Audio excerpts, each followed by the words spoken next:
सभी भक्तों को श्री शिवाय नमस्तुभ्यम। हर हर महादेव। ओम नमः शिवाय। जय महाकाल। शिवाय नमः। ओम। तो आज हम आपको बताने वाले हैं पितृपक्ष की शिवरात्रि के 4 उपाय। ये चारों उपाय पुत्र प्राप्ति, वंश वृद्धि, संतान प्राप्ति के हैं, जो कभी न कभी गुरुजी ने अपनी कथा में बताए हैं। पूज्य गुरुजी की कथा से सुनकर इन उपायों को आपके सम्मुख में रख रहा हूँ। एक उपाय गुरुजी ने हाल ही में 2 दिन पहले ही बताया है, जो पितृपक्ष की शिवरात्रि के दिन किया जाता है। 4 में से कोई एक उपाय आपको करना है। जरूरी नहीं है कि आप चारों के चारों उपाय करो, कोई भी एक उपाय आपको करना है 4 में से। और यदि आप कर सकते हो तो चारों उपाय भी अवश्य ही कीजिए। यह आपकी श्रद्धा के ऊपर है कि आप चारों उपाय कर सकते हैं। बाकी आपको करना केवल एक उपाय है, और वो भी प्रदोष काल में शिवरात्रि के दिन। जैसा कि आप सभी जानते हो, शिवरात्रि 30 सितंबर के दिन पड़ रही है, सोमवार के दिन पड़ रही है। तो इस 30 सितंबर वाली शिवरात्रि के दिन आपको ये उपाय करना चाहिए। तो सबसे पहला उपाय जो गुरुजी ने बताया, वो बताया था कि पितृपक्ष की शिवरात्रि के दिन आपको एक पुष्प समर्पित करना चाहिए। अभी एक पुष्प सफ़ेद पुष्प होना चाहिए। अब यदि ये सफ़ेद पुष्प आंकड़े का है या और कोई सफ़ेद पुष्प है आपके पास में, तो तुम्रुकेश्वर महादेव के नाम से आप ये सफ़ेद पुष्प शिवलिंग पर समर्पित करें। पहले एक कलश जल समर्पित करें तुमरुका जी के नाम से, तुम्रुकेश्वर महादेव के नाम से, और फिर आपको वो सफ़ेद पुष्प समर्पित करना है। यदि आपके पास में पारिजात का पुष्प है, जैसा कि मैंने आपको दिखाया है, ये पारिजात का पुष्प है, तो आप सफ़ेद पुष्प के जगह इस पारिजात के पुष्प को भी समर्पित कर सकते हैं। पारिजात का पुष्प समर्पित करते हुए भी आपको तुम्रुकेश्वर महादेव का नाम लेना है, पर पहले एक कलश जल अवश्य ही समर्पित करें। यदि ये उपाय नहीं कर सकते, आपको सफ़ेद पुष्प नहीं मिल रहा, तो फिर आपको करना होगा एक बेलपत्र वाला उपाय। ये जो बेलपत्र आपको समर्पित करना है, अब इस बेलपत्र में सबसे पहले तो आपको क्या करना है, जो बेलपत्र हो उस बेलपत्र में आपको जो नीचे की दोनों पत्तियां हो, इन दोनों पत्तियों पर आपको लगा लेना है लाल चंदन, और जो बीच वाली पत्ती है उस बीच वाली पत्ती पर आपको लगाना है पीला चंदन। तो नीचे की दोनों पत्तियों पर लाल चंदन और बीच वाली पत्ती पर पीला चंदन लगाकर साथ में एक कलश जल लेकर आपकी कामना करते हुए, यदि 25 वर्ष, 30 वर्ष, 40 वर्ष या फिर 5 वर्ष, 10 वर्ष, 15 वर्ष, कितने भी वर्ष हो गए हो, आप उपाय करना चाहते हैं पुत्र प्राप्ति, संतान प्राप्ति के लिए, तो आपको इस बेलपत्र को इस प्रकार से लेना होगा।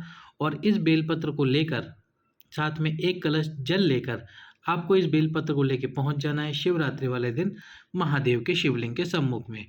दक्षिण दिशा में आपको सबसे पहले तो खड़े हो जाना है, और दक्षिण दिशा में खड़े होकर वो जो बेलपत्र है उस बेलपत्र को माता अशोक सुंदरी के स्थान पर समर्पित करना है। और माता अशोक सुंदरी के स्थान पर जब आप समर्पित करो, तो तुम्रुकेश्वर या तुम्रुका जी का नाम अवश्य ही लीजिए, तुम्रुकेश्वर महादेव का नाम लीजिए। पहले आपको जल समर्पित करना है और उसके बाद में तुम्रुकेश्वर महादेव के नाम से वो एक बेलपत्र, जिसकी नीचे की दोनों पत्तियों पर लाल चंदन और बीच वाली पत्ती पर पीला चंदन लगा हुआ हो, ये बेलपत्र आपको समर्पित करना है। शिव जी पर प्रार्थना करनी है, माता अशोक सुंदरी के स्थान पर समर्पित करना है। पितृपक्ष की शिवरात्रि के दिन यदि आप इस उपाय को करते हैं, तो बाबा आपके घर में अगला पितृपक्ष आने से पहले पहले एक संतान की प्राप्ति अवश्य ही करा देता है। यदि बाबा की कृपा अधिक होती है तो आपको 2 संतानों की प्राप्ति भी हो जाती है। तो कीजिए ये दूसरा उपाय। यदि आप पहला उपाय नहीं कर सकते तो इस दूसरे उपाय को अवश्य ही कीजिए, और यदि दूसरा नहीं कर सकते तो पहले उपाय को कीजिए। यदि आप पहला और दूसरा उपाय नहीं कर सकते, तो हम आपको बता रहे हैं तीसरा उपाय, जो हाल ही की कथा में गुरुजी ने बताया। और ये बताया गुरुजी ने घी वाला उपाय। गाय के घृत यानी कि गाय के घी वाला उपाय प्रदोष काल में शिवरात्रि के दिन पति और पत्नी दोनों को करना चाहिए। क्या करना है, आपको एक कटोरी में, पात्र में थोड़ा सा गाय का घी ले लेना है और एक कलश जल लेना है। सबसे पहले जो कटोरी के अंदर घी है, गाय का घी है, उस घी को भगवान शंकर के शिवलिंग पर लगाना है, शिवलिंग पर लेपन करना है। यदि आपके पास में घी की कमी है, गाय का घी कम है, तो गुरु जी ने कहा कि केवल और केवल आप एक बिंदी, अनामिका जो उंगली है आपकी, उस अनामिका उंगली से एक बिंदी भी लगा सकते हो शिवलिंग पे। यदि घी की कमी है और ज़्यादा है, तो अच्छे से शिवलिंग के ऊपर उस घी का लेपन कीजिए। जब आप शिवलिंग पे घी का लेपन करेंगे, थोड़ी देर बाद में इसी घी को आपको उसी कटोरी में निकाल लेना है जिस कटोरी में आप घी लेकर गए हैं। उस कटोरी में आपको घी निकाल लेना है। फिर जो आपके पास में एक कलश जल है, उस एक कलश जल को तुम्रुकेश्वर महादेव के नाम से समर्पित करो। तुम्रुका जी, तुम्रुकेश्वर महादेव दोनों एक ही है। जब आप वो जल समर्पित कर रहे हो तो जो जल नीचे गिरेगा शिवलिंग से, उस जल को आपको पात्र के अंदर लेना है। जैसे जल आप शिवलिंग पे समर्पित करोगे और समर्पित करने के बाद में शिवलिंग से जल नीचे गिरेगा तो उस जल को आपको किसी पात्र में झेल लेना है। और उसके बाद में जब आप उस जल को किसी पात्र में झेल लो तो फिर आपको क्या करना है, पति और पत्नी यदि दोनों गए हैं तो उस जल को, क्योंकि वो जल और घी का मिश्रण होगा, उसको वहीं पर शिव जी के सम्मुख में पी लेना है, आचमन कर लेना है। और यदि आप मंदिर के अंदर नहीं कर सकते ये कार्य तो फिर आपको क्या करना होगा, उसको घर पर लेकर आइए और घर पर आचमन कर लीजिए, घर पर पी लीजिए। और जो आपके पास में घी है, जो आपने शिवलिंग से घी निकाला था, जो शिवलिंग से आपने घी वो निकाला था, लगाने के बाद में शिवलिंग पे से जब आपने घी चढ़ाया, उस घी में से थोड़ा सा घी आपने निकाल लिया किसी पात्र में, उसको भी आपको खाना है। यदि पति आपके साथ ना हो तो पत्नियां, माताएं, बहनें, आप अकेले भी इस उपाय को कर सकते हैं।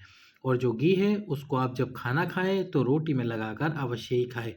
ऐसा करने से गुरुजी ने बताया है कि अगला जो पितृपक्ष आएगा, जो अभी हाल ही की कथा गुरुजी की चल रही है, उस अगले पितृपक्ष में, पितृपक्ष आने से पहले पहले आपके घर में वंश की वृद्धि, संतान की प्राप्ति और पुत्र की प्राप्ति अवश्य ही होगी। अब यदि आप पहला उपाय नहीं कर सकते तो दूसरा कर लो, दूसरा नहीं कर सकते तो तीसरा उपाय कर सकते हो। अब हम आपको बताने वाले हैं चौथा और अंतिम उपाय। अब ये चौथा और अंतिम उपाय क्या है, इसमें आपको एक बेलपत्र और गाय के दूध की आवश्यकता पड़ने वाली है। बेलपत्र और गाय का दूध, यदि आपके पास में 2 बूंद गाय का दूध भी है, कितना, 2 बूंद गाय का दूध भी है, तो इस दूध को आपको बेलपत्र की बीच वाली पत्ती से, ये जो बेलपत्र की बीच वाली पत्ती है, इस बीच वाली पत्ती से समर्पित करना चाहिए। तुम्रुकेश्वर महादेव का नाम लेते हुए, तुमरुका जी का नाम लेते हुए, तुमरुकेश्वर महादेव और तुमरुका जी का नाम लेते हुए आपको इस बेलपत्र से, जो गाय का दूध है आपके पास, और एक बात का विशेष ध्यान रखना, ये जो उपाय आप करोगे ये आपको करना है सुबह, शिवरात्रि के दिन सुबह करना है, क्योंकि इस उपाय के अंदर जो गाय के दूध की हमको आवश्यकता पड़ने वाली है वो सुबह के दूध की आवश्यकता पड़ेगी। जो गाय का सुबह का दूध होता है, जैसे कि जब गाय का दूध निकाला जाता है तो एक बार सुबह और एक बार शाम को निकालते हैं, तो जो सुबह दूध निकालते हैं उसी दूध का आपको इस्तेमाल करना है। और उस दूध को शिवलिंग पे तुमरुकेश्वर महादेव के नाम से बेलपत्र की बीच वाली पत्ती से, किससे, बेलपत्र की बीच वाली पत्ती से आपको समर्पित करना है। फिर आप 1 बूंद, 2 बूंद या 3 बूंद ही दूध क्यों ना समर्पित करो। और यदि आपके पास में ज़्यादा है दूध तो आप उस बेलपत्र की बीच वाली पत्ती से दूध समर्पित कीजिए। दूध समर्पित करने के बाद में वो जो बेलपत्र है, उस बेलपत्र को आपको, जो भगवान शंकर के शिवलिंग में माता अशोक सुंदरी का स्थान है, उस स्थान पर समर्पित करना है आपकी कामना करते हुए। वंश कामना है या पुत्र प्राप्ति की कामना है, जो कामना है उस कामना को बोलते हुए आपको वही दूध वाला पत्ता, यानी कि जो दूध वाला बेलपत्र है, उसको धोना बिल्कुल भी नहीं है, केवल माता अशोक सुंदरी के स्थान पर समर्पित कर देना है।